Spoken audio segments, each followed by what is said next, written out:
I want to extend a warm welcome to all of you. I want to welcome Mr. Chen Hovey, who came a long way from Zimbabwe through Norway and graces us with his presence. We thank you very much for agreeing to come here, Mr. Hovey.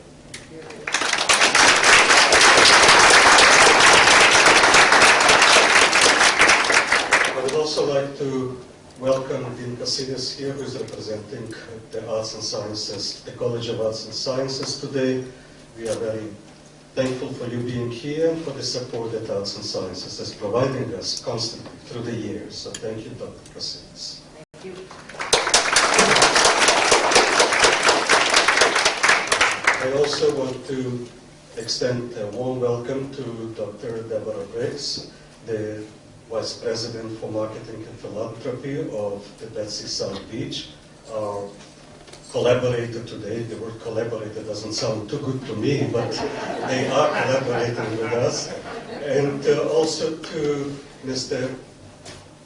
Jonathan Platzik, who is the chairman of Betsy South Beach and who also helped make this event possible today.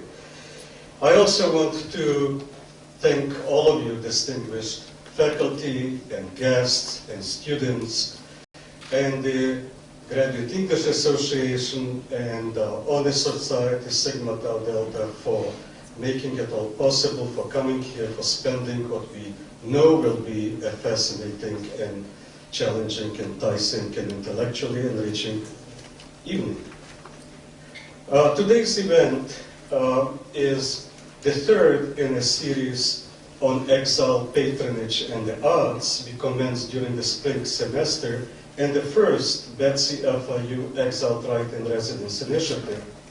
Leon Botstein, the president of Bard College and the conductor of the American Symphony, presented the first lecture here a few months ago, and Edwidge Dentekert, the noted Haitian-American author and professor, delivered the second lecture, both of these dealing with exiled writers and issues associated with refuge and safe haven. Mr. Hovey's lecture today will continue the discussion we commenced a few months ago. And this event, I want you to know, is presented to you in collaboration, of course, with the Betsy South Beach, with the Department of English, and the Center for the Humanities in an Urban Environment. All of these activities are part of the Exile Studies program, which we established 3 years ago. Although an interdisciplinary program, Exile Studies is firmly anchored in literary studies and has at its core the Certificate in Exile Studies, the first of its kind ever offered in an academic setting. By the end of the current semester, we will have graduated close to 25 students with a diploma in Exile Studies, which we consider quite an achievement. As part of the program during the last 6 semesters, we have organized 3 lecture series: Exile and Creativity, Exile and Totalitarianism, and now currently Exile, Patronage, and the Arts, as well as a number of symposia: Exile, the Burdens and Joys of Inheritance, Exile in the Academe, Triumphs of Intellectual Reciprocity, and Exile, Humanities, and the Professions among them. All in all, we have offered our students, faculty, and members of the lay community 11 public events so far that collectively were attended by well over 2,500 guests eager to learn about issues associated with exile, arts, humanities, and creativity. And today we will add another few hundred people to the list, of which we are very proud. We had the good fortune to attract and host a number of leading scholars, writers, artists, civic leaders, and outstanding professionals in the fields of medicine, architecture, education, literary criticism, and so on. The Chilean writer and poet Major Yagosin, Hugo de Aragon, a Cuban-American literary critic and writer, the acclaimed critic from Columbia University, Gustavo Perez Firmat, the former president of the university, Professor Modesto Medique, our own colleague, Dr. Gillespie, who participated in the lecture series and delivered a wonderful lecture, which since that time has been published, the Israeli-Russian writer David Markish, Sister Carol Rittner, the Sister of Mercy, the noted Holocaust scholar, Professor Martin Tucker, one of the founders of the field of exile studies, among these illustrious names. I'm also pleased to let you know that Professor Martin Tucker is going to join us for the panel on Wednesday. We are flying him out from San Francisco to be our guest. Our current lecture series is organized in anticipation of the fall 2014 exhibit, which is called Beyond Swastika and Jim Crow, Jewish Refugees, Scholars at Black Colleges, and it will take place at the Coral Gables Museum. And the exhibit itself was first curated by the Museum of Jewish Heritage in New York, and now it is a traveling exhibit. And we are very lucky that the Coral Gables Museum is cooperating with us handsomely in setting up this wonderful exhibit, and we will provide the programming there too. None of these, and of course, the exhibit at the Coral Gables is the fruit of the collaboration efforts of the Exile Studies program, the Center for the Humanities and an Urban Environment in the Department of English. None of these intellectual and academic activities could have been organized without the help and collaboration of the College of Arts and Sciences, as I pointed out a little bit earlier, the Department of English led by our able chair, Dr. James Sutton, a household name in this university. Everyone knows Dr. Sutton here, for good things, of course. And, of course, the Center of the Humanities and the Urban Environment, founded and directed by my friend, colleague, and inspiration, Dr. Michael Gillespie. When a few months ago, Dr. Sutton approached me about an opportunity to have the Betsy co-sponsor a collaborative initiative with FIU and the Exile Studies program that would enable Mr. Obey to visit FIU, I was absolutely elated. It was, as they say in Yiddish, my native language, a bashert match, an initiative destined to happen, in other words. And here is why I think it's a bashert match. It's a destined thing. I happen to have read a poem written by Mr. Chaim Platzik, a highly acclaimed poet and scholar, as well as the father of Mr. Jonathan Platzik and Dr. Deborah Briggs, who are today with us. The poem's title is For T.S. Eliot, the famous poet, for T.S. Eliot only. And in his poem, Chaim Platzik takes Eliot to task for his anti-Semitism and racial prejudice. It is not becoming of an artist who is by definition an exile par excellence, writes Mr. Platzik, and especially of Eliot's statue, to blaspheme a people whose identity has been defined by persecution and exile, the Jewish people that is. Each stanza of the poem ends with an admonition addressed to T.S. Eliot. And here is the admonition by Chaim Platzik. Come, brother Thomas, let us weep together for our exile. It is obvious that Chaim Platzik's call falls in line with the mission of our Exile Studies program. That is, to introduce our students to the world of the other so that bridges can be built across geographical divides, ideological divergences, and cultural experiences. And that's what Mr. Chaim Platzik, the poet, stood for humanitarianism, for the humanities, and for the other. And we are very thankful today for the children who continue this tradition and who help us out to bring this beautiful crowd to FIU. As I said, this event would not happen without the encouragement of my many, many colleagues from the department as well as students. But a special thank goes also to Dr. Michael Gillespie, who is the director of the Center for Humanities and an Urban Environment. You'll hear several more people today, but this is the opportunity for us to tell you who we are and how we operate. So, Dr. Gillespie.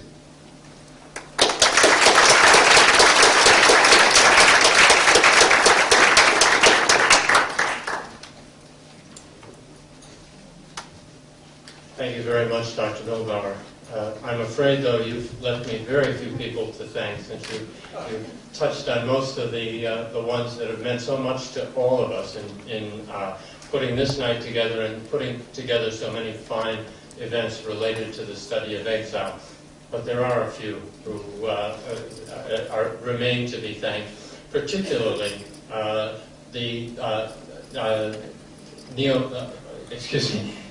particularly the staff at WPBT Channel 2 Public Television Miami that records all of the events that we do and makes those events available again in the archive of the Humanities Center, so that this night will be memorable to you tonight, but will remain with you for as long as you come to care to come to visit our website.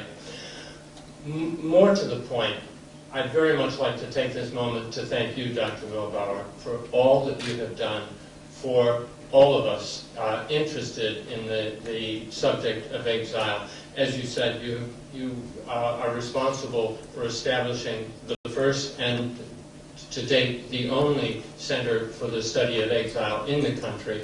But more than that, I think you have extended the discourse of exile across the university and across South Florida, making the topic available and accessible to all of us here who have such a strong interest in it.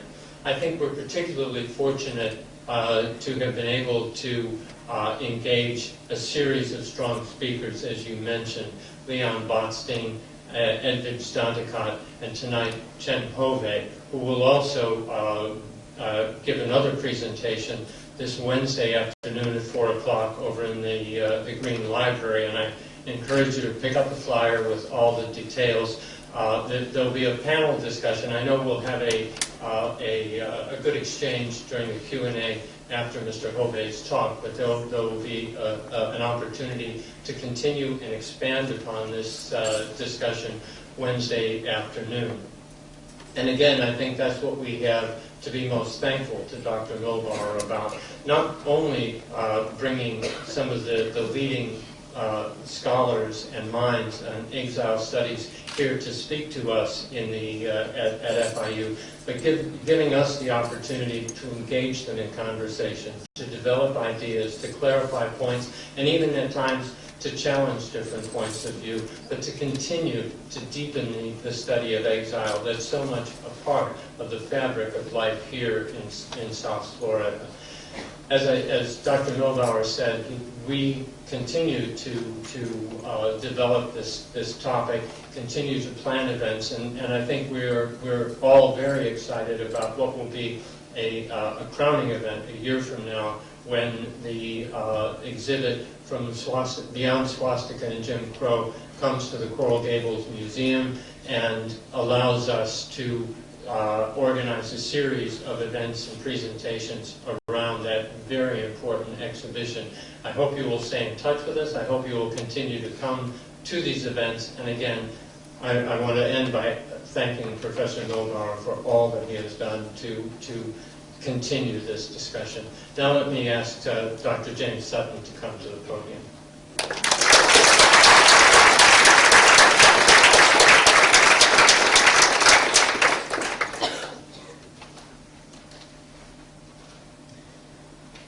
Thank you both Asher and Michael for all you've done to make this evening possible and to make the month-long visit of Mr. Hove to Miami and to FIU a reality.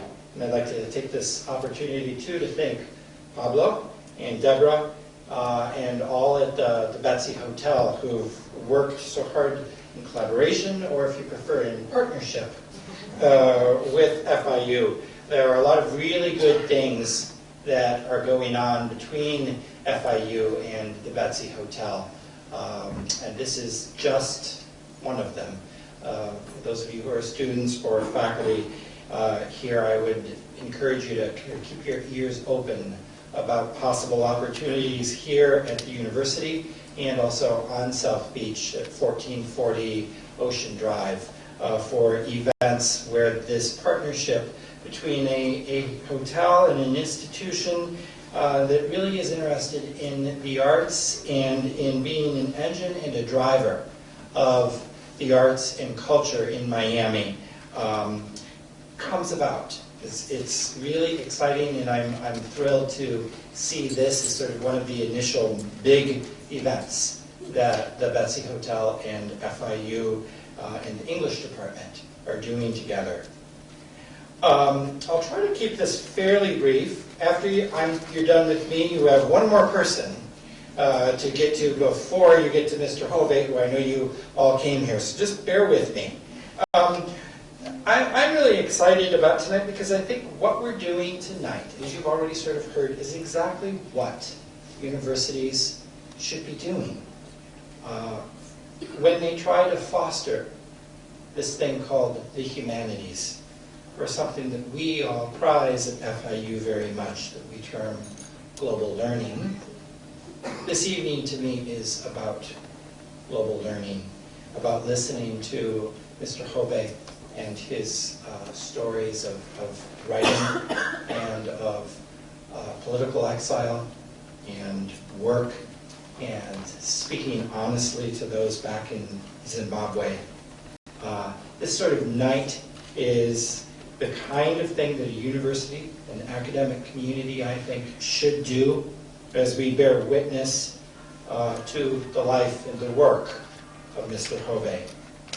We're putting, if you will, the international in FIU tonight. Now, to introduce Mr. Hovey to you, I would like to tell you a little bit about Mr. Jonathan Plutzig, who will tell you about Mr. Hovey.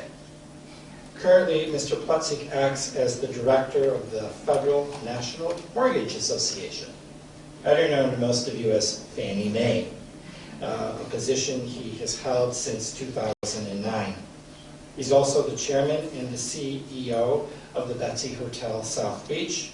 As I said, it's a renowned, or now a renowned boutique hotel on Miami Beach. If you haven't been there, you should all check it out for much longer. Right, Deborah? Good fries. Very good fries, very good steak.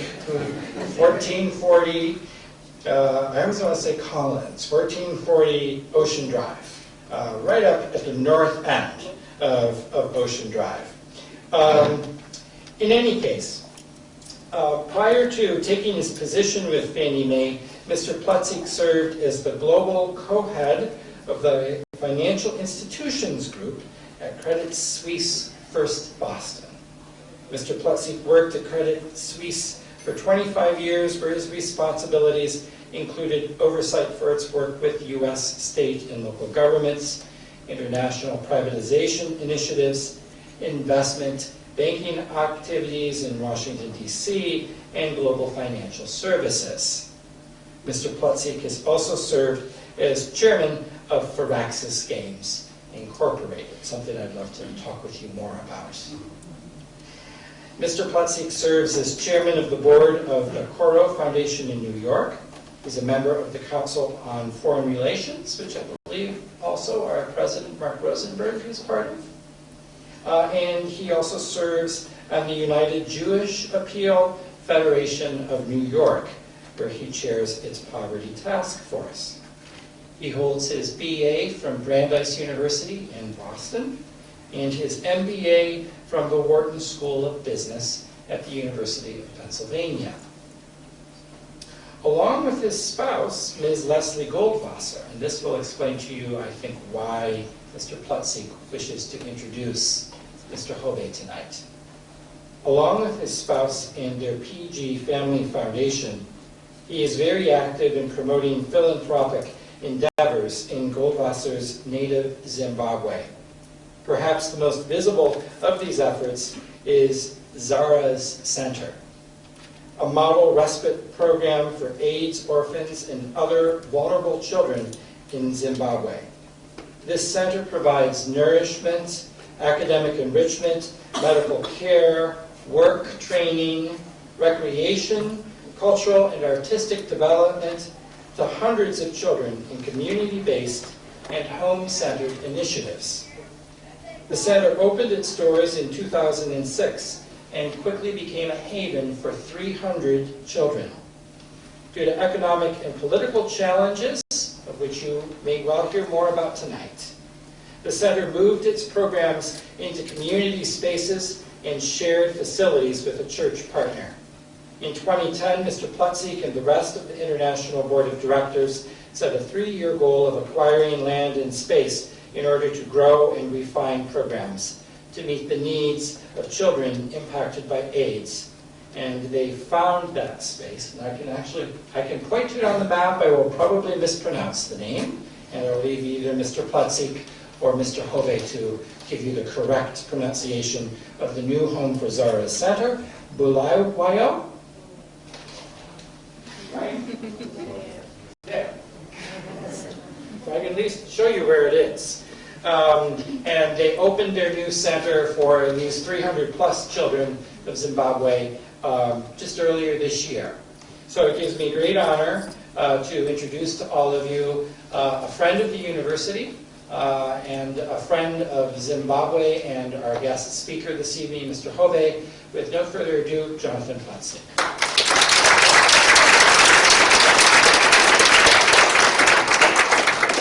Thank you, Professor Sutton. I have some good news. I am losing my voice, and I forgot my reading glasses. So I'm actually going to be quite short. Thank Professor Zoll for your kind words, and for the partnership, which means a great deal to all of us.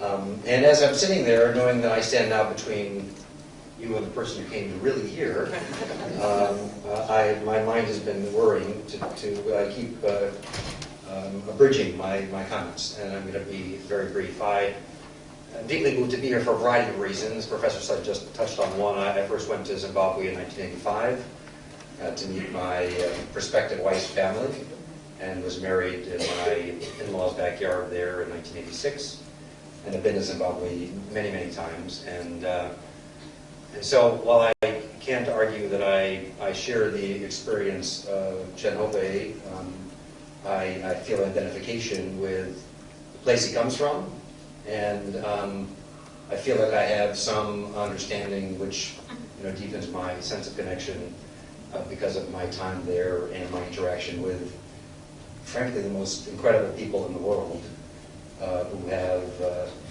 somehow managed to survive under great adversity with a sense of gracious civility despite their hardships. And frankly, I think you'll see that reflected in Chen's comments to come and the way he presents his views and his work. Again, I'm going to abridge here and tell you that Chen comes from a small town in Zimbabwe. He comes from a family of artists, thinkers. He started out as a school teacher and discovered his ability to write, and has been highly regarded, really, through all kinds of awards around the world.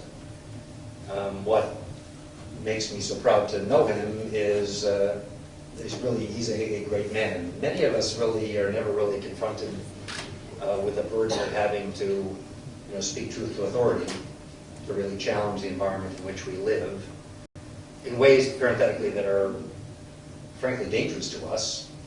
We may demonstrate about something, and may speak our views to our friends, but to do that with regularity in an environment where there are real risks and where the government plays for keeps is something that few of us can understand and experience, and that's something that Chen has done throughout his life. He's been involved in the creation of various organizations associated with human rights in Zimbabwe. He's continued to spread the word about what goes on there, again, even under the most adverse circumstances. And I'm going to share with you his words that I was reading a short autobiography of his earlier in the day. Quote, "My quest for social justice will always be the guiding light of my literary work, both as an artist and a citizen of my country and the world. Write beautifully, I always said to myself, about the ugliness and beauty of your lands." Before I hand the microphone to him, I was going to read a very short paragraph, actually, that my father wrote in 1950, this month.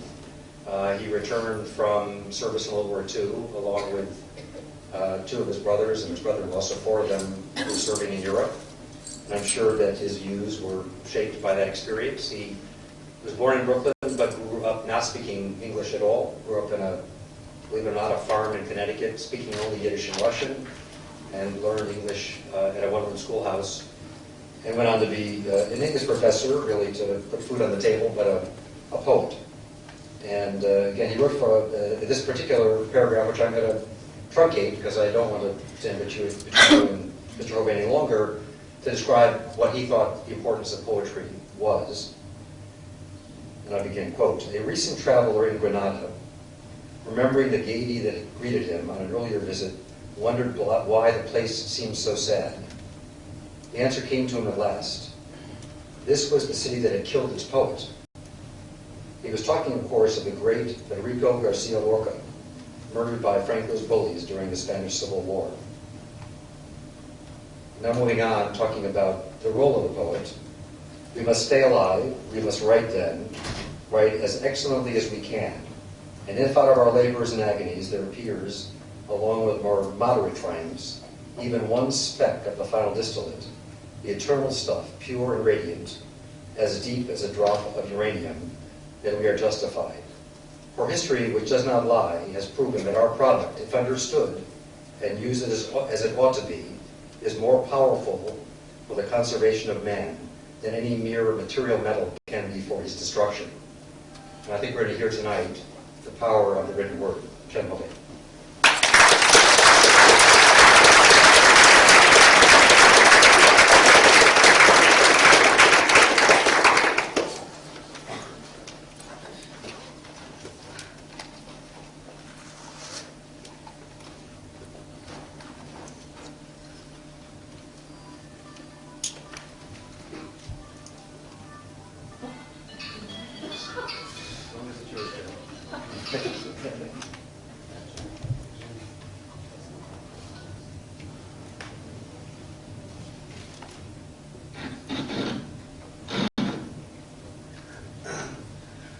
Good evening. I'm just wondering who of all places, of all people, would remember to phone me when they shouldn't. Sometimes people just do that, phone me when they shouldn't.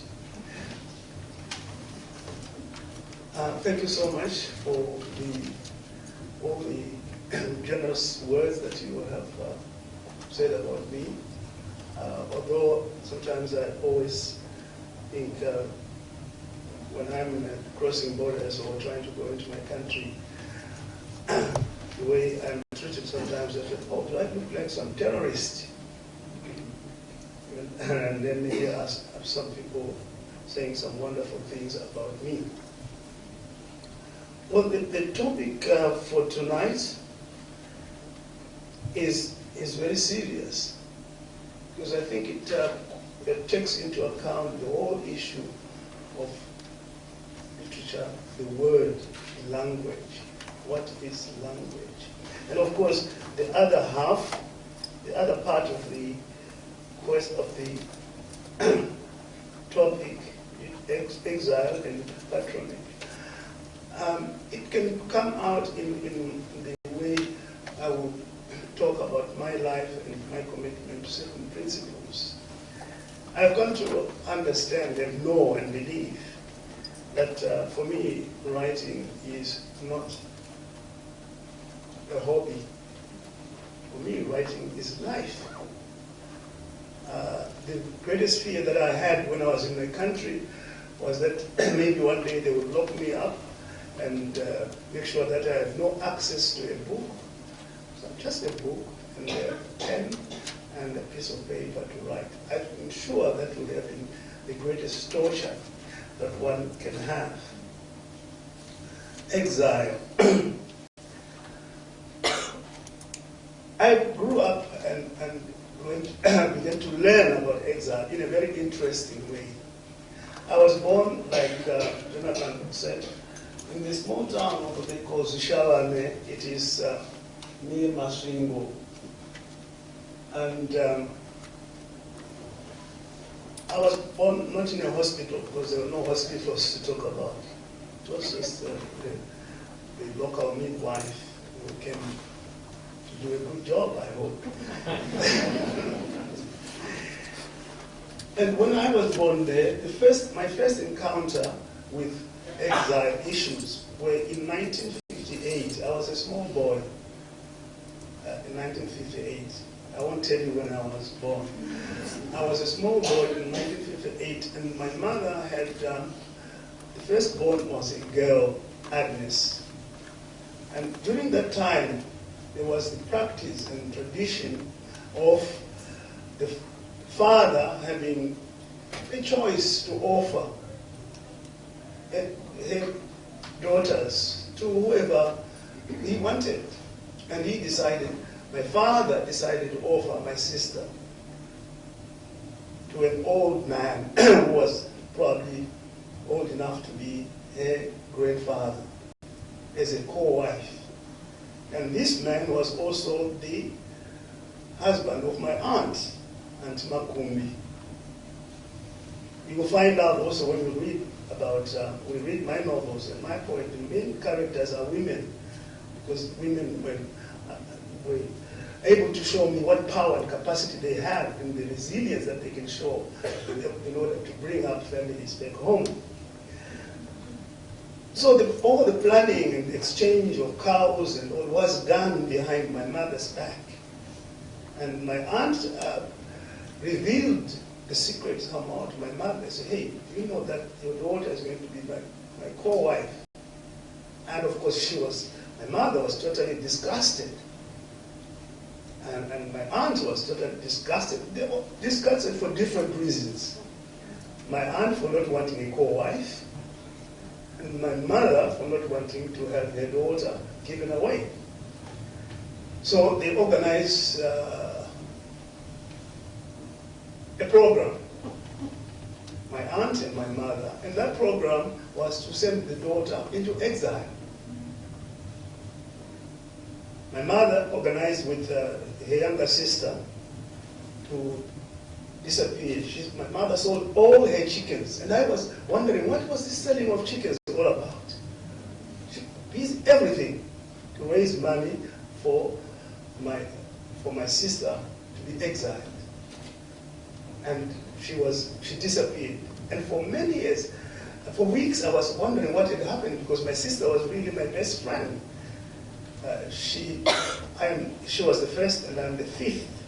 And when I was a little boy, she used to carry me around, and while her mother was working in the fields or cooking, and telling me stories about birds and music, from everywhere, rivers and sand, everywhere was music. All of a sudden, she's not there. And I asked my mother what had happened.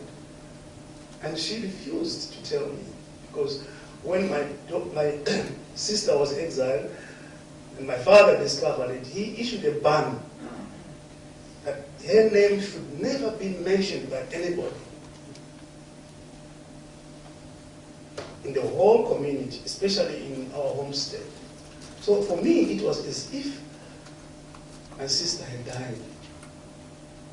Because as children, we were not allowed traditionally to be told about death. I remember one of our neighboring boys died, and we were told that he had gone to visit his uncle somewhere beyond the hills. We never told that the boy had died. So I thought it was the same thing, and I was haunted by this nightmare of my sister who has died. For many, many years, until when I was in secondary school, and I said to my mother, where is my sister? Did she die? Because I want to find out where she is. And my mother said to me, okay, I have to tell you the truth. The truth is that we sent her away. She's somewhere, but I don't know where. But she went in the direction of the north. So you can see where Zambia is. It's after Mashonaland Central, Mashonaland West, right north. And they ended up, we didn't know where they were. So they said, I vowed to myself, and I vowed to my mother that I was going to be so good at school that I want to be the best, so I get a good job and I have enough money to search for my sister. And when I went to middle school, I found a girl who came from Lusaka, Zambia. And I said, you come from Zambia. Do you know somebody who has a name like mine? Can you find out? And she said, yes, I can try to find out. Because also economic exiles from Zambia who were working in the mines in Zimbabwe.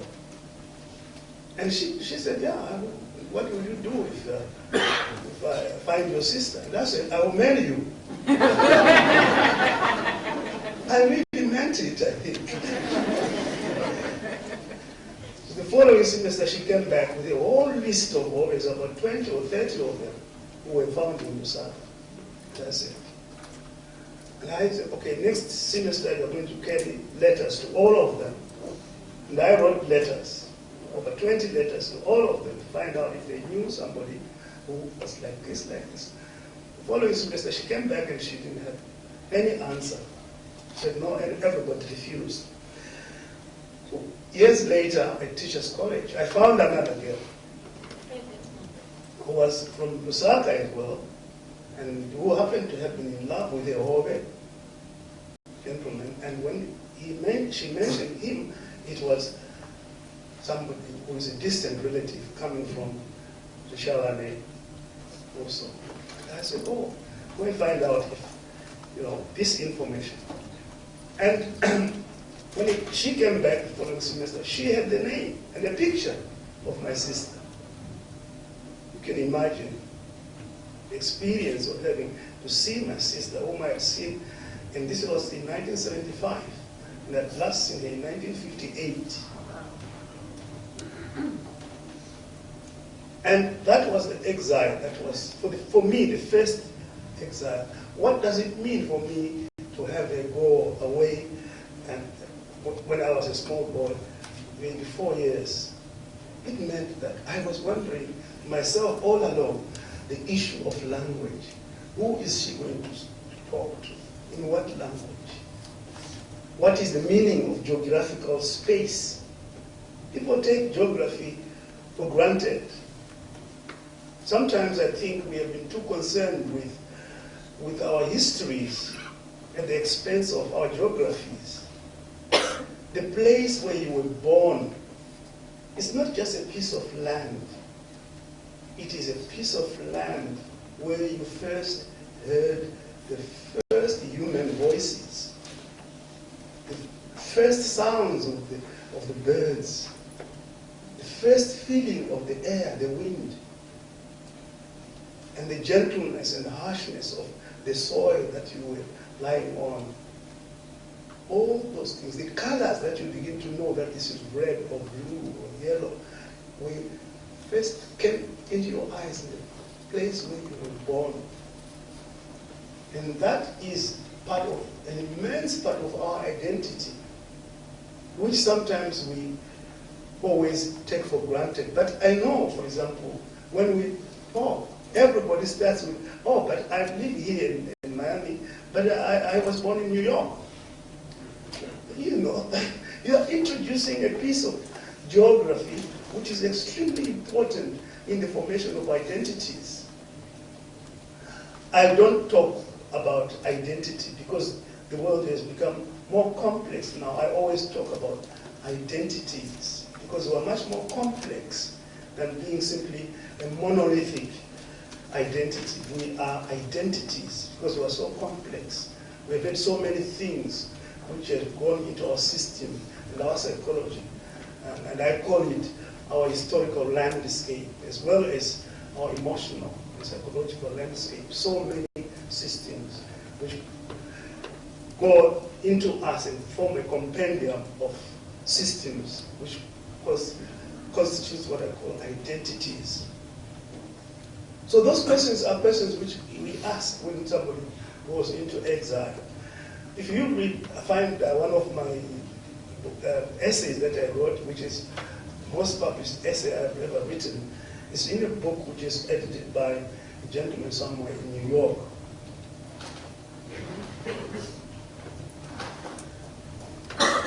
It's called African Lives, and it's a letter to my mother. What I did in that letter was to write, when I moved to Norway, to write to her in particular detail about the meaning of landscape.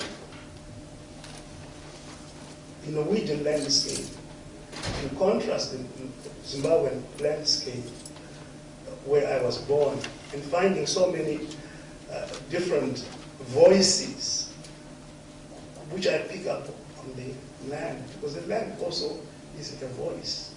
The land is a voice, because if you think of when you came out of that hospital or wherever you were born, there were sounds which gave you sounds and smells which gave you a greeting to say you are in this particular piece of land, and you will never find it again in any other place at all. That's why home is always, as they say, sweet home. But then, when I was here, I wrote homeless sweet home. Because homeless sweet home, why? Because sometimes we don't realize the importance of home until we have left home. Some people were born here in Miami, and they grew up, they went to school here, they grew up here. They don't know what Miami is, because they've never left it. You will only know how beautiful your country is until one day you have left it. When I was in Zimbabwe, I sometimes didn't even hear the birds. I didn't hear the sound of the water. I go to Norway, and the water, I go to the river, and I touch the water to check if it is moving. Zimbabwean rivers are, a thunderstorm every time. They flow so fast and make so much music. And that's why our children always try to join the water and swim when they're eaten by crocodiles. Because the sound is so inviting. You can only have it in that particular place where you were born, these sounds. And that part of your psychology, that is extremely important and significant in the formation of human identities. But the nice thing, the important thing that I was writing, I said, and my mother, I sent my mother the letter in translation. I translated it in English, and I wrote it in English. And then my brother read it, because I was already in Norway, I was already in Exile. He read it himself first and censored it. He didn't want to read it to my mother. He said, if I read it to her, she will cry. It will be terrible, because she will really know how you miss the country. So this is the first exile. And then the second exile was we moved from that place called Zushalane. When in Zushalane, as Jonathan will know, and maybe you know, that there was diamonds, first diamonds in Zimbabwe discovered, the emeralds, diamonds, and iron ore in the mountain where I was born, under the shadow of that mountain. It was all a pile of iron ore. They wanted to supply a mining company, a steel manufacturing company, Cisco Steel. The iron ore came from the destruction of the mountain where I was born. And I went, when we moved because of that mine, and all of the diamonds, we moved north to Mokwe, after Kadoma, right up near National West, somewhere there. We moved there, forced to move there because of that. I always tell people that when I see the word diamond, the emotions for me is not about diamonds being forever. Diamonds being an enemy of people, devastated lives in Africa and all over the world. And we moved to the north, and the language in the north is not the same as in the south. So already in exile. All the friends that I had grown up with, all the sounds and names of trees and people that I knew completely started afresh. It was in 1963. Everything was new. Rivers were, when you move to a different place, sometimes even a thing like a river can confuse you totally because it's flowing in the wrong direction. You get totally disoriented. You say, but where I came from, rivers flow this way. Now they're flowing this way. And you take a lot of time to reorientate yourself. But at the same time, your body is saying, you don't belong here. And when I went back to visit in 1997 to see this beautiful mountain, it was holy, it was our shrine. We were not allowed to climb it because it was a holy mountain. When I went there, it was a rubble. It has been destroyed completely by the mine, because the mining included destroying it completely and get the iron ore. And I wrote in an anthology called Red Hills of Home. And that anthology is an anthology which I wrote to mourn what I had lost as part of my identity. Red hills and the smell of exile. Chipo died this morning. Normal burial song ripped the air.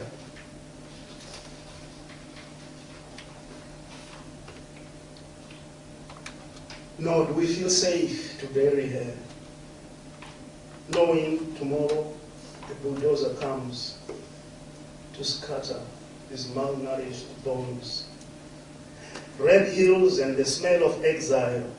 Exile breathing over our shoulder in a race that already looks desperate.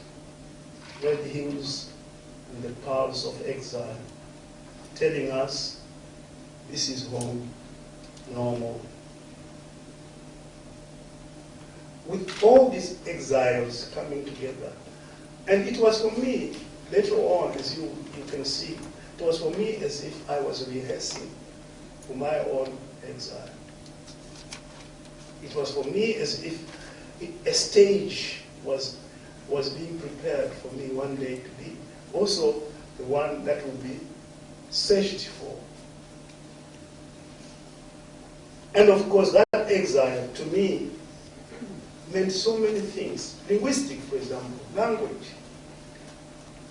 Language is simply, some people call it a tool for conversation. But language is not. Language is a crucial part of our identity, personal identity as well as collective identity. Because it is the instrument through which we name things.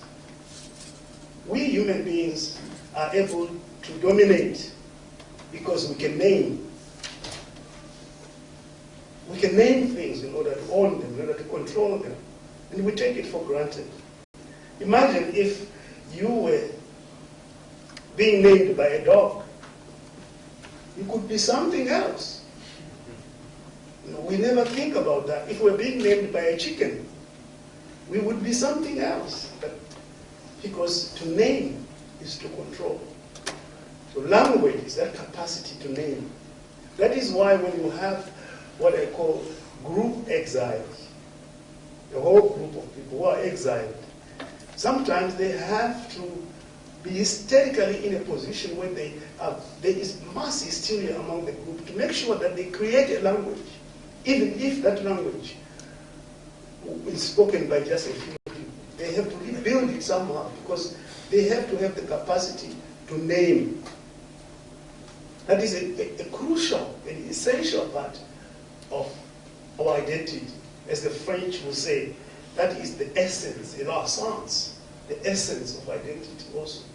Language. What does language do to us? Language first gives us the capacity to name ourselves. And if you cannot name yourself, you are completely annihilated from the face of the earth. That capacity to name is the capacity to individualize yourself.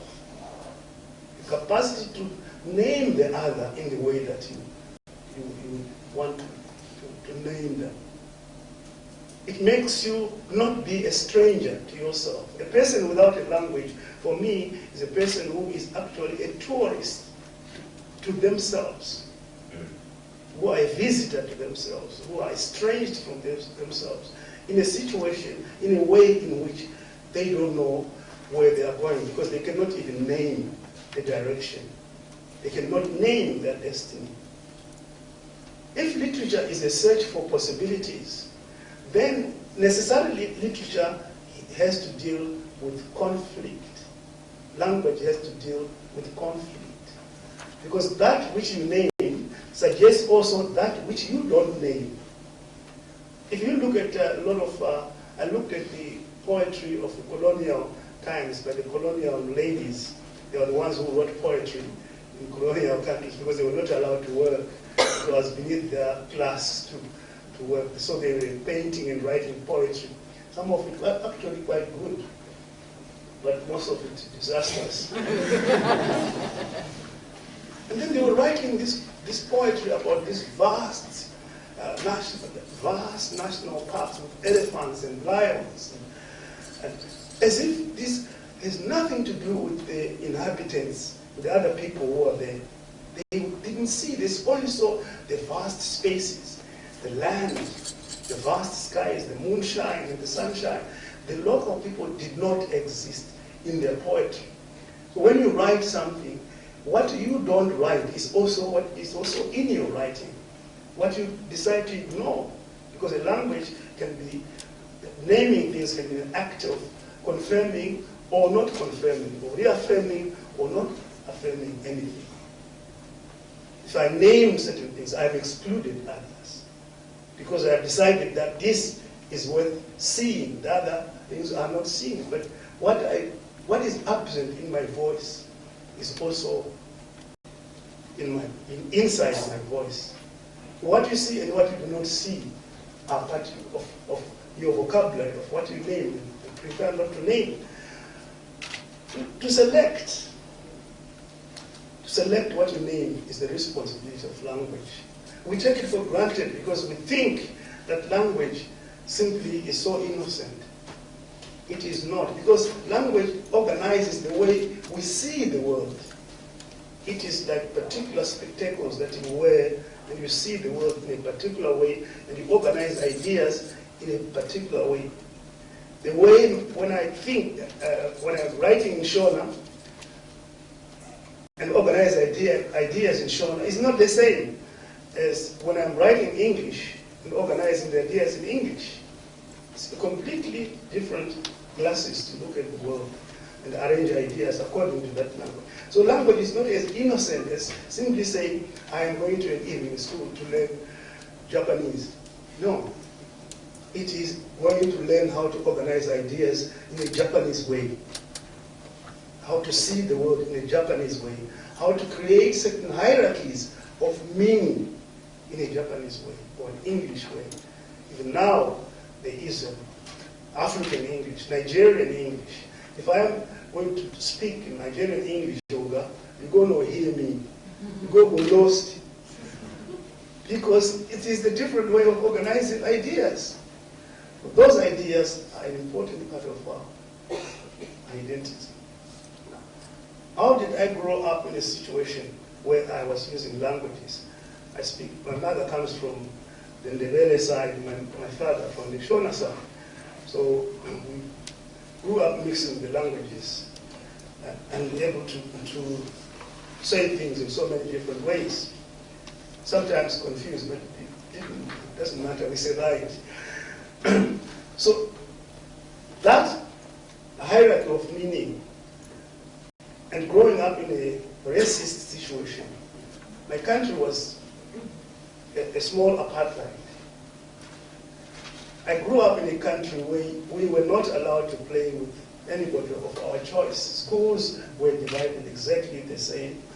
You couldn't go to, there were 3 education systems: black education system, European education system, and colored education system, each with different departments and different heads. Basketball, which I used to love so much, I couldn't play with anybody I wanted. I couldn't join the league because we were the wrong color. Everything. I was locked up for one night, for spending the night at my friend's place. He was a French Canadian and he was a teacher. He was teaching me some art. And I stayed overnight and I was locked up. Police discovered I was there and I was locked up for the night. And when he tried to pay a fine on my behalf, he was arrested for paying the fine for a black. When you grow up in a hierarchy like that of language and power, you learn that language is not as innocent as we think. I mentioned power.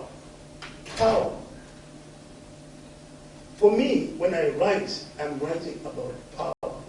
All my writing is analysis of power. People say, but you are being political.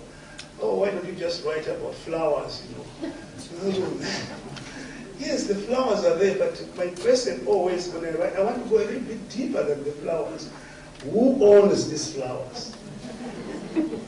Who decided that there must be flowers and not trees planted here? Somebody had the power to decide that. So for me, all relations between human beings and things are relations of power. Even love is power.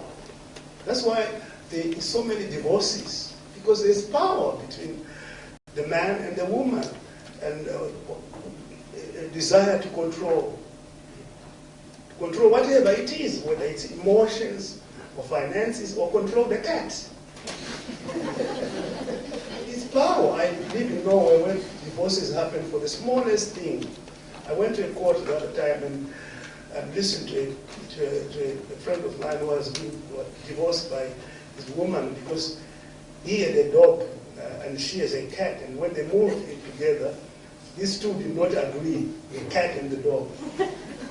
And the cat was always being victimized by the dog. So the woman went to court and said, I don't want to be with him because his dog doesn't like my cat, and also when my cat is attacked, he doesn't do anything. You can see even the fight of dog and cat can transform into a divorce because there is a power relationship. Everything that we look at in terms of power. And even sometimes you say, but in my novels, I have had confrontations with some female writers who say, how dare you write and portray the lives of women? How do you know that you understand women, that you write about them?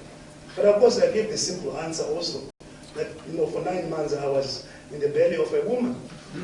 So I know a little bit. But when we look at how we deal with power, even as male and female, you will find a lot of power. It is not that you stand on the roof and claim that you have power, that you actually have it. Some people, sometimes those who are quiet about power, they actually have it. The peasant women, for example, are my main characters, some of my main characters, or my main characters in Zimbabwe. They are very strong. They cannot, if you look at how they brought us up, when the men are sitting there and discussing very important ideas, the women are actually practically bringing up the children from A to Z. So that is the power. Although they don't shout and go to parliament and say, we want to burn parliament because we want to be parliamentarians, they exercise real power without boasting about it. So this power is what one looks at in terms of analysis in a literary text. Who has the power? What do they have to do with that power? What do they do with that power? I always look at my characters in a novel in terms of victims and victimizers. You can have power, but what do you do with that power? Do you create victims or create victimizers? That is the question that always one is looking at and examining. Because literature is not just, people say literature is entertainment. I don't think, there is, of course, literature which is entertainment. But that entertainment doesn't come in innocently. Even when we read theories, stories, and with scientific theories, and now writing about the moon, the desire that literature creates for you to walk on the moon cannot be minimized. It is power to influence how we look at the universe, how we actually locate ourselves in the world, which I call some kind of cosmovision, how we locate ourselves and how we relate to others. So we dream in language, in metaphors. And then when you look at power in a country like ours, how does a writer react to a situation where there's such a huge contrast between the rich and the poor? Our ministers, for example, this is where I come in and in my writings, and the ministers and politicians begin to call me a terrorist. How do you have a situation where a minister's ambition is to drive the latest American or Japanese or German limousine, when just next door children are starving? Somebody's building a mansion which is $500 million, but a kilometer away, children are dying of AIDS. And you say, literature is about reshaping, forming and transforming human consciences. And you say, I think as a writer, these are metaphors that stand in sharp contrast to each other and demand that the conscience of a writer take up a position. And of course, there are consequences because of that position. Why does the politician in Southern Africa and in Africa as well, or everywhere, if you may say, the politician doesn't want the writer to be? I talk of constituencies. It's a struggle for constituencies. What do I mean by constituencies? There's a constituency where the politician always challenges me and says, who elected you to say all these big things, terrible things about our country? And I said, nobody elected me except my conscience. And he says, you know, I was elected by 30,000 people to represent them. You are zero. The other is thinking the constituency of quantities. The artist is thinking the constituency of the mind, the imagination. But when the politician who intends to occupy the mind, the imagination, the feelings, the emotions of the population, he finds the writer, the painter is there already. And people are not allowing the politician to take the constituency of mind and emotion and imagination. This is where the conflict starts. And that conflict will always be there as long as words still continue to wield such an influence, without us taking the easy way to minimize the power of language. And of course, there are the borders that we create in these constituencies. Borders that may not be crossed according to the perspectives of others who wield that power. The writer is in Africa, the writer in a lot of conflict countries, the writer will always be in big problems. The writer has a vision, and the politician has also a vision. And when you are dealing with situations of dictatorship, you actually begin to look at how a dictator looks at the world. The dictator looks at the world in a monolithic way. This is what the world should be. But I think the responsibility of a writer is to search for the possibilities of life. Because life is possibilities, not a possibility. To look at how multifaceted the conversation of society and the writer and the artist is not the only one who has a monopoly of visions. Others also are entitled to participate in the dialogue. And when they participate in the dialogue, they also deserve that respect, because we all have a public moral responsibility for a conscience in our different professions.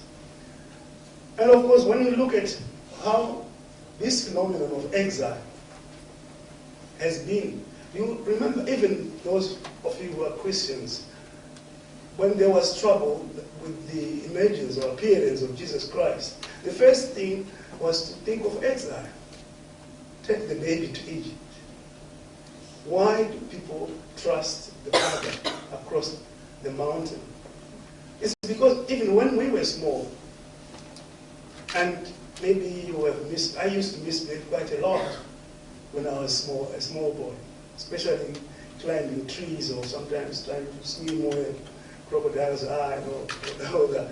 My mother sometimes would punish me, a bit of caning.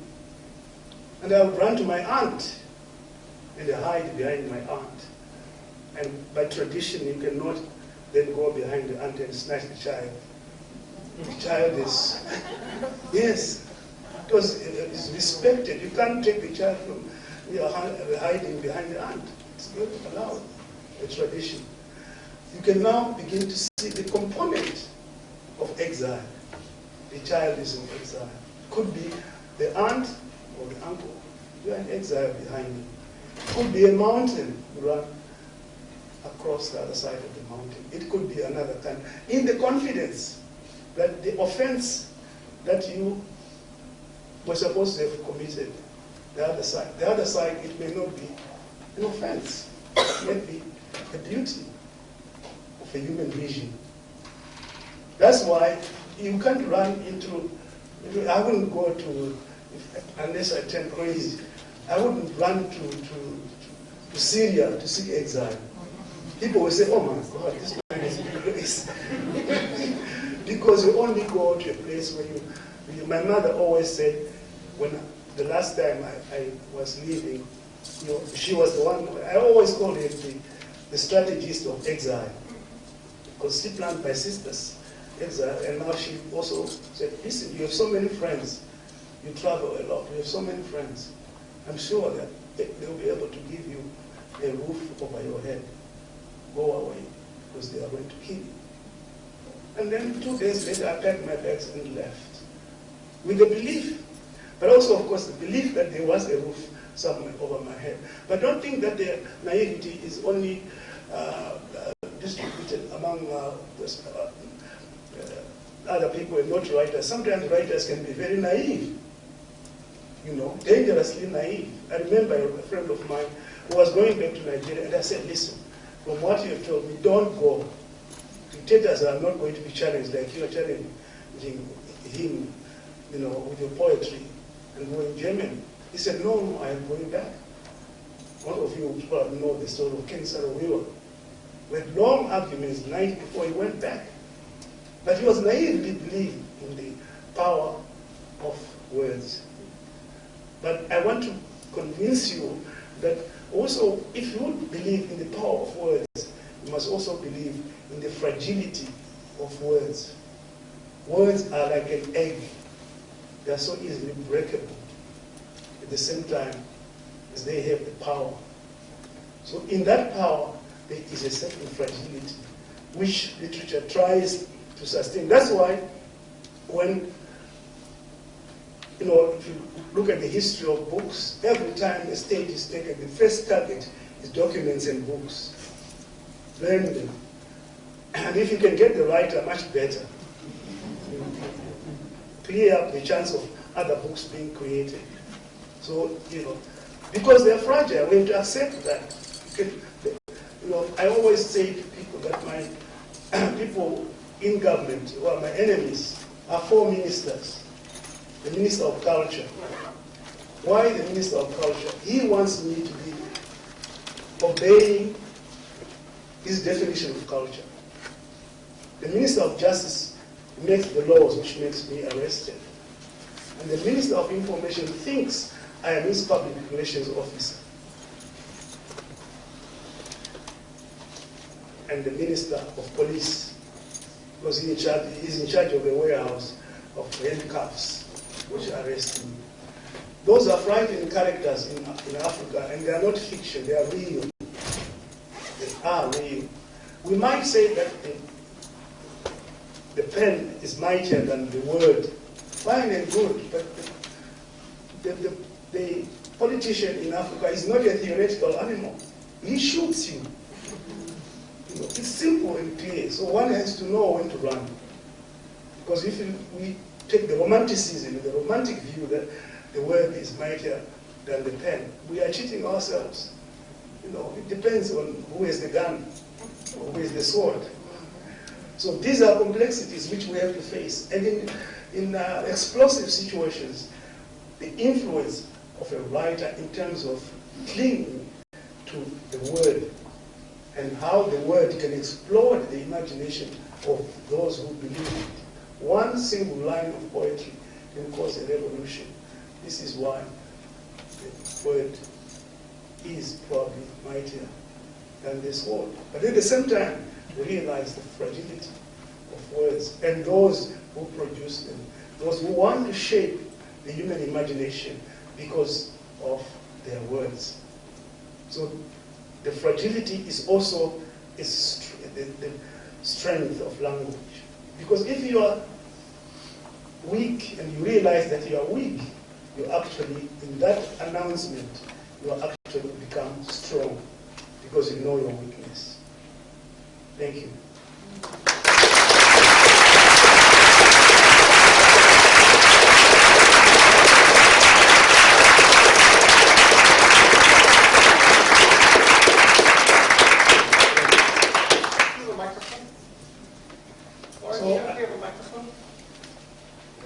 I think it's because I always want to discuss, and well, please do ask anything you want so that we can discuss.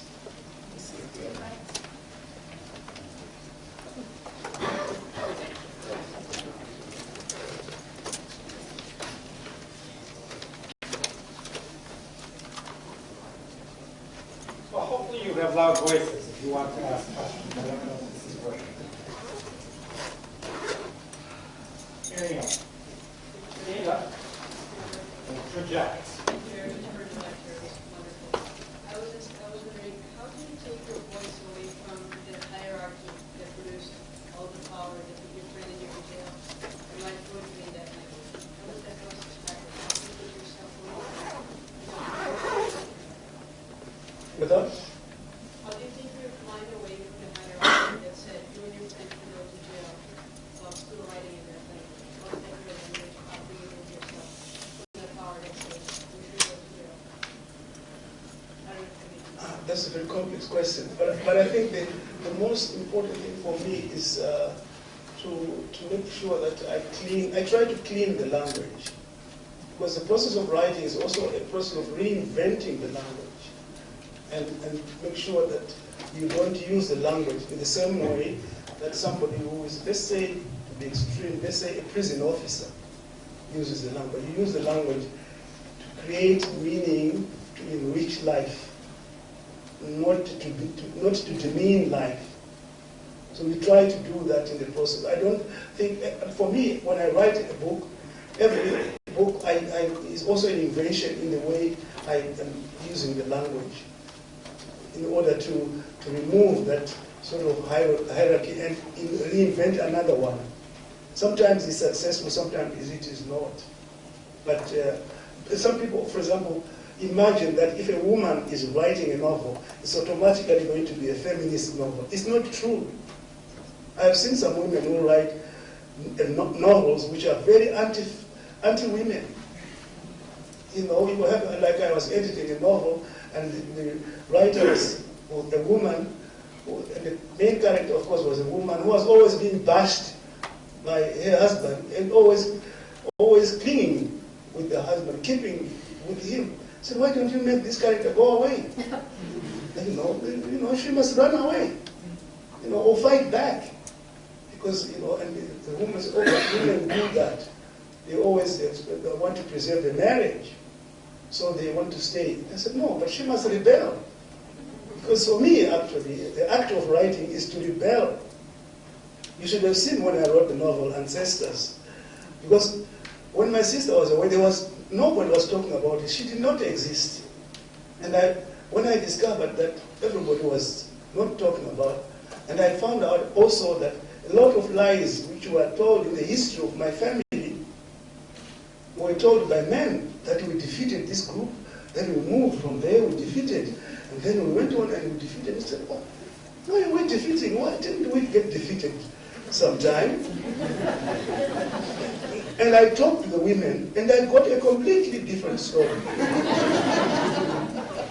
So I called the novel Ancestors. ancestors, the lives of our ancestors. That this is what, and I think when the book came out a few years after my father died, I think if it had come out when he was alive, I was going to be in trouble. It's true, because my sister, my aunt, my mother, they are main characters that who were telling me the way we succeeded and where we failed in our endeavors of society. And then he would have said, what? You couldn't believe that women would tell a reliable story about us. But, so you do that when you are writing in terms of removing certain hierarchies of knowledge. Because to write is also to create knowledge. Even if it's bad. That's why probably politicians in Africa don't like us. Because you can create knowledge which can do harm. And that's why a responsibility for a writer comes also for a musician. You can sing beautifully about murdering people. I can write a good novel about how to murder somebody. But I take responsibility for what I write, and I say, no, I shouldn't. I can't remember, I said, one of our colleagues here downloaded a story which I had been asked to write at the church in the Lutheran church in Norway. And I was supposed to read it in the cathedral about small things that are ignored in the Bible. And I did write Isaac being sacrificed by his father. And then Isaac is grown up as an adult. He hates the father and wants to kill him. He imagines it, he dreams that he's killing him because he doesn't trust the father anymore.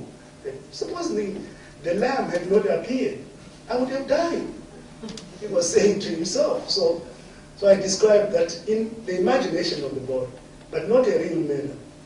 But the priest said, the bishop said to me, you can't come in to read this because you describe the murder too well. You can't read it in the church. So I was stopped at the entrance. I didn't realize that the murder description was actually very good, excellent. But I couldn't read it in the church. So one has to take responsibility to say what you write sometimes can be used as a manual for murdering someone. You have to be very careful, extremely careful. I hope I've answered your question. This is working now. Hello. Okay, so I was wondering, many writers are interested in portraying reality, and describing reality, and sometimes reality includes not rebellion, rather like a lack of rebellion, a lack of courage. So do you feel that that writing can be good if it doesn't encourage this kind of positive rebellion? Like the woman who wouldn't make the married woman go away. She wouldn't run away. That is the reality for a lot of marriages. But is it good writing if it doesn't take that responsibility of portraying perhaps a better society or what should be done? I think, as I said before, a book, for me, it informs and transforms the human conscience. So when you are writing, it's not just, I think, like an innocent camera. Even a camera is not very innocent. You are selecting certain details and arranging them, selecting certain pieces of reality and arranging them in a certain way. So it's a conscious way of, selecting and arranging in a certain way. I don't think we just look at reality. I don't look at reality and just describe it as it is. I mean, if my character, who is a good character, is too ugly, I change the nose a little bit to make them, It is not always a reality. It's what a writer or an artist does with that reality. Selecting certain things, arranging them in a certain way, and presenting them to an audience. I don't think the reality is usually sometimes so ugly that if you write realistically, people will not read, because sometimes certain things which human beings do are so ugly that if you don't remove them from a novel, it will be a very painful novel to read.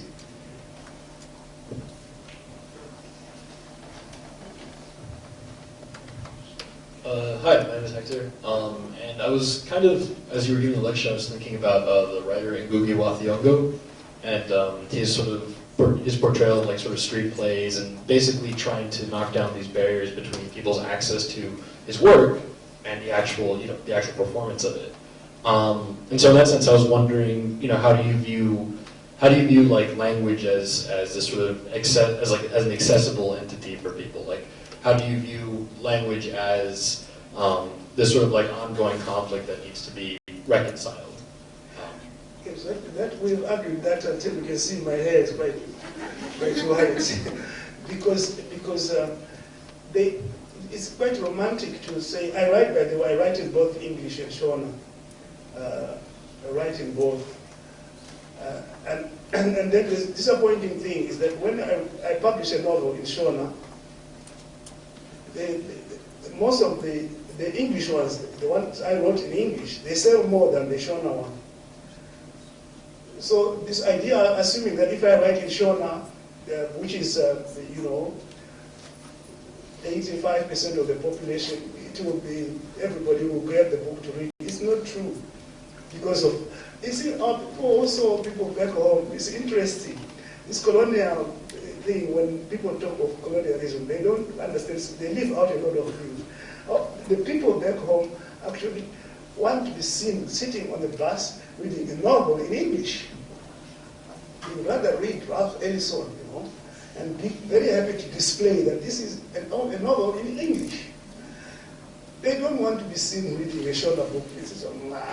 Maybe it's just primary education that he has. So, that mentality is still there. So Ngugi was fighting a problem in which was talking about a problem in which some writers think that is glorious to be monolingual. It is not. In Africa, we speak so many languages. If you can write in English and French and Japanese and Portuguese, good for a writer. Because each language, as I said, is a way of looking at the world. And if you can look at the world in 5 languages, you actually see the beauty of the world. Like Chinua Achebe says, if you want to see a masked dancer, you must look at the dancer from different angles, different sides, so that you can see the whole dance. If you see a dancer from in front, you only see the dance from one side. But you stand here, you stand there, you stand there, you know the complete dance. That's the same with language. It does not mean that we have to reject other languages, even if we spend 40 years learning them in order to write in one language only. Ngugi was simply, because he was coming from an experience in Kenya where they were not allowed to see any bit of Kikuyu language being taught anywhere in school. So Ngugi actually saw the written form of Kikuyu when he was after university. It was as if this language did not exist. So the reaction in such cases is to be very extreme when you discover that, the language can also be written. It can also carry stories like the English language, like all other languages. You react in a very... But even then, Ngugi, he's writing and the translator is sitting next door translating into English. The more the language is, the better, I think. So I write in both, and my mother tongue, I didn't go to school to learn it, but I speak it. I can make very good argument and discussion in my mother tongue. My father tongue is the one I write in, and also English. So when you can speak and write in so many languages, for me, the world is open. It's more open for the writer to do that. But as I said before to the lady, when you are writing, even the language you choose, the responsibility is to present it back to the audience, to the readers, and say, thank you for giving me this language, but I'm taking it, cleaning it of certain things, and bringing it back to you a bit cleaner than I got it from you. Because that's a responsibility of a writer. Are you satisfied? Yes. If you are not, please. Hi. Thank you so much for being here. I can't tell you how much I've enjoyed what you're speaking about. I was hoping you could talk to us a little bit about what you got me thinking as a subcategory of exiles. you draw this parallel between geography and land and language, but as time passes and maybe the physicality of a place changes, how does the exile community from the same land maybe start to change, and can they speak the same language? Well, it's interesting actually, because the generation of Zimbabwean writers, which are now the generation behind me, they are coming, very fast. Some of them are not concerned with the same issues that we are concerned with. For example, English. If you look at Chimamanda Adichie, for example, the Nigerian, she stands up and says, no, the English language is my language. English. I say the English language is my second language because I learned the English language when I was 10. But she grew up probably in a situation where she was learning the English language from the age 0. So, and for her, exile is not there.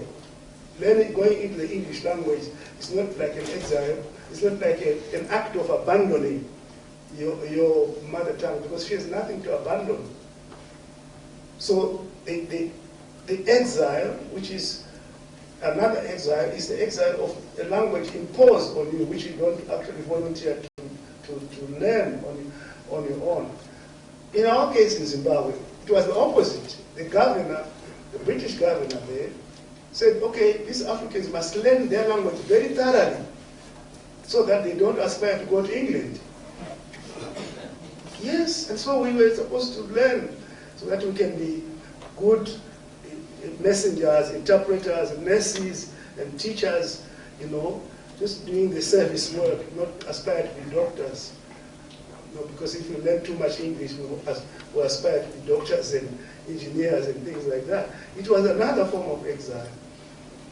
Of course, that is linguistic, and it's in many forms, and that happens. But of course, there are other forms of exile. And for me, for example, the most painful exile was when I was physically in the country.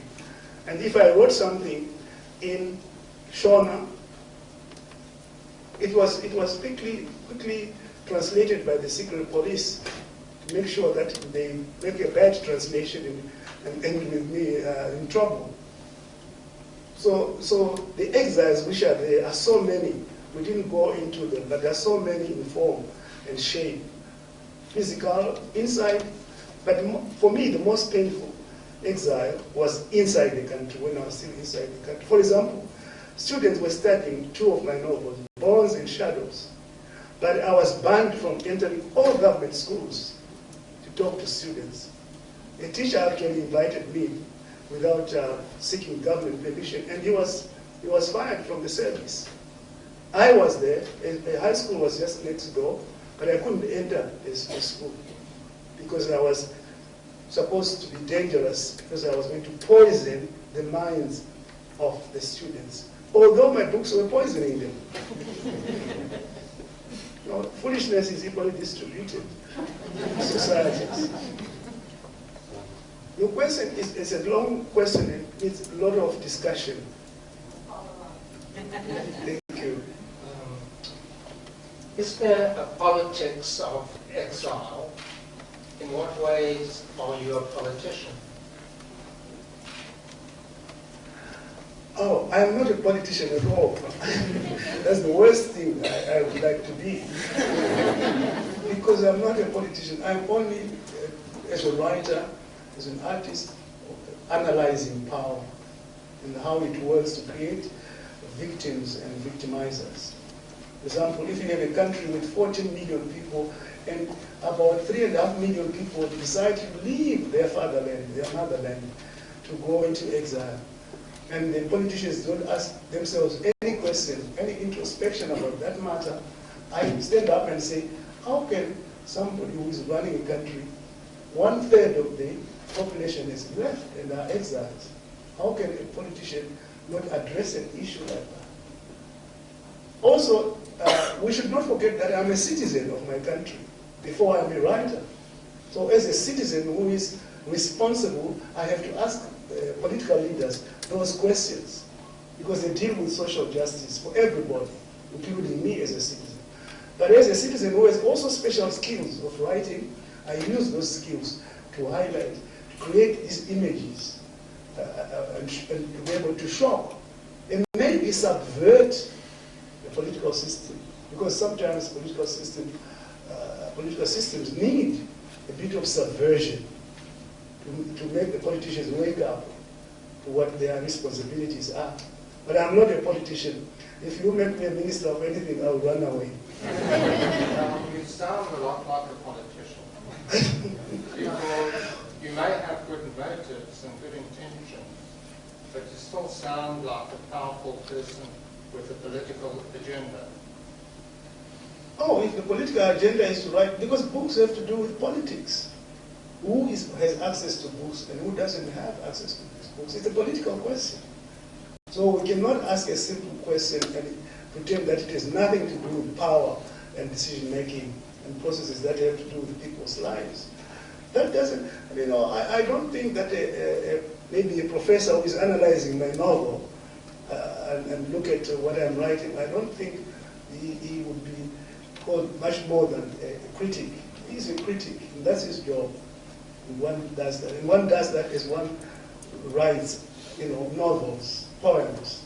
Because I don't think fortunately, we don't have a limited area that we may write only about love or about flowers. The writer's agenda is open. And I can write whatever that tickles my imagination.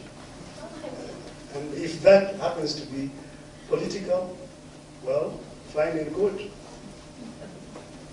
Will you take a couple more? Yes, yes.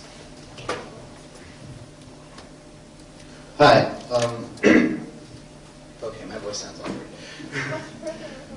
All right. I've noticed that everyone's been asking a lot of political professional questions, and if it's all right with you, may I ask a more personal one? Yes, please. All right. After you received the letter showing the picture of your sister, did you ever get a chance to meet her in person again? Oh yeah. Eventually we reunited. She was able to come in 1982 after almost 30 years or more of exile. She was able to come home, and what happened, she didn't talk too much about what happened because she had a daughter with a man, and then they divorced, and then she remarried a Zimbabwean, and we found ways of getting her to come back, and she came back, and that reunion was dancing for 7 days. Well, that's really good to know, and because my way of thinking about it is, I'm an aspiring writer myself, and I feel as though the more personal that the more personal you get with your own work, the more passion reflects on the page. That's how I feel, and the only reason why I asked this question is because I've been agreeing with pretty much everything you've been saying tonight. I'm actually really glad I came here tonight, and it's not just for some extra points, and I'm pretty sure we can all agree on that.